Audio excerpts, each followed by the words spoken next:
Let's Talk FPL was roasted more than a Christmas turkey for having this draft, so he has now updated his FPL team to this. His midfield is no longer weaker than my punches in my dreams, and he's managed to do that while still keeping Haaland. Fair play, let's clap FPL again. He has also brought in the premium mid in Saka, which is very nice, but he's upgraded Gordon to Bruno.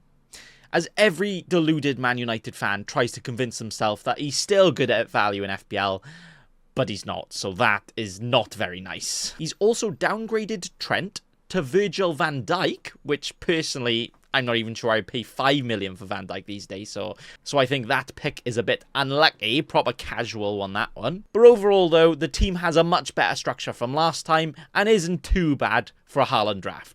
Still not perfect for me though, 6 out of 10. The FPL wizard, FPL Harry, did have Haaland in his first draft, then took him out in his updated draft, but now has brought him back in his latest draft right here.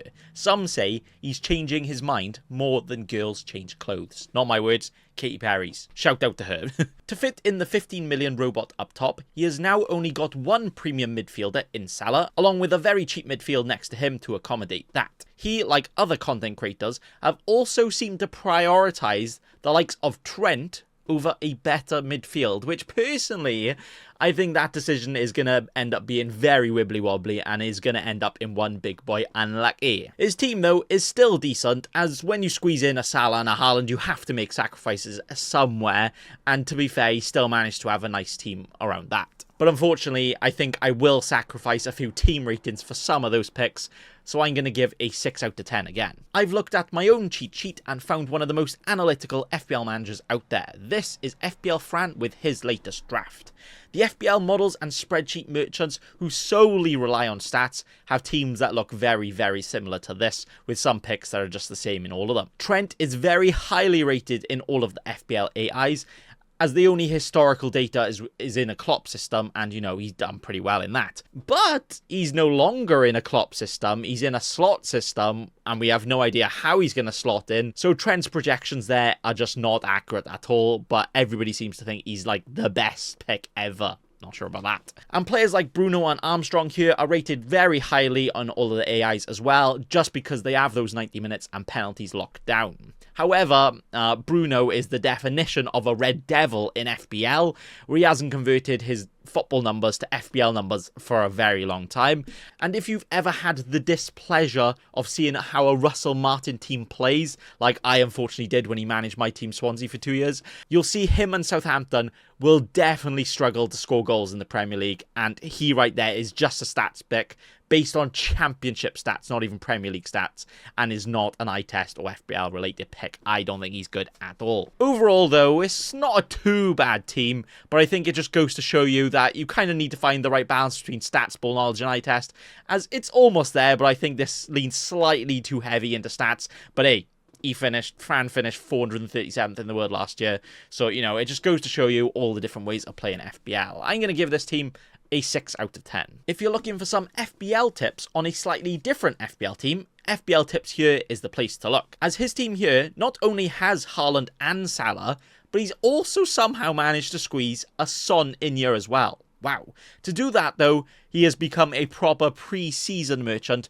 bringing in the likes of Pedro Porro, Barco, and even Ahmad Diallo. Now, yes, they've been good in pre-season, but are they that good? And I think that just goes to show us that what should we actually use pre-season for? Should we use it to see the quality of players, or should we actually use it to see who's first choice and who's ready for the start of the season? For me, I think the latter. Players like Ahmad and Barco could very well be the bargain boys of the century, but just because they've played well in pre-season, it doesn't mean that they're suddenly God's greatest gift and gonna be the best FPL picks ever. Maybe this is a little too knee-jerky for me, and I reckon choosing too many of those types of players could end up being one big boy unlucky and could even end up with an early wildcard. Now, that is not exactly what you want at the start of your FPL season, is it? So for that, I mean, it's cool to see a different team, but I don't think it's a great team personally. 5 out of 10 for me. And let's finish this rating FPL YouTubers FPL teams with his sexy team from a sexy man himself, Gianni. He has also got Haaland, like every other YouTuber on the planet apparently, but he also has Son as a premium mid. He's gone for Havertz for his Arsenal cover,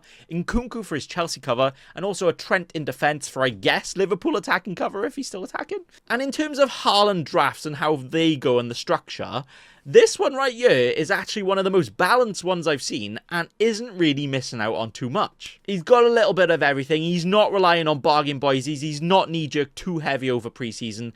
I think this right here is a spanktastic team. And if it had great bench cover, then yes, it would be 10 out of 10, but it's not, so 8 out of 10 for me. And that's that for today's Rating FPL YouTubers Updated FPL Teams. We had a couple of new tubers here, but they are all great content creators, which you should check out via the links in the description and see all of the amazing FPL content they are all doing. Out of all of the drafts we've seen today, though, all 5 had Haaland, which is the first time that's happened in this season. All but 1 had Trent, so he's now one of the most popular picks, and not a single draft had Watkins, or Palmer, or Foden, or even an Arsenal defender. Now, I think Arsenal are going to keep the most clean sheets. So the fact that none of these YouTubers picked a single Arsenal defender or even Raya, wow. There we are. But what I'm more surprised about is that the fact that everybody had Haaland, but actually every team still looked very different. So it's not just a simple case of Haaland versus no Haaland and those team structures against each other. Even if you have Haaland, you could have a completely different looking team to somebody else who also has Haaland. So this season is just going to be proper spicy. I can't wait to see how it goes. But that's going to be all for today. Thanks for watching. And also, remember... Don't be a cheeky scrub. Subscribe to Nathan Bacon right now.